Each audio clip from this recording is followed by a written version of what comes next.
Hello মা, মা আপনি আমাদের শহরে আইছেন? হ্যাঁ আচ্ছা ঠিক আছে মা, আপনার ডাক্তার দেখানো শেষ হইলে সরাসরি আমাদের বাসায় চলে আসবেন। আচ্ছা ঠিক আছে মা। আচ্ছা তোমার সমস্যাটা কি? মা তুমি কি আমার ভালো দেখতে পারো না নাকি?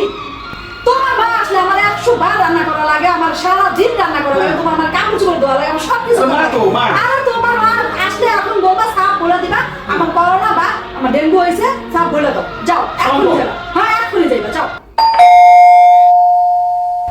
আপনি কেন আসছেন? আপনি চলে যান, বাসায় করোনা ডেঙ্গু আছে, আসা যাবে না।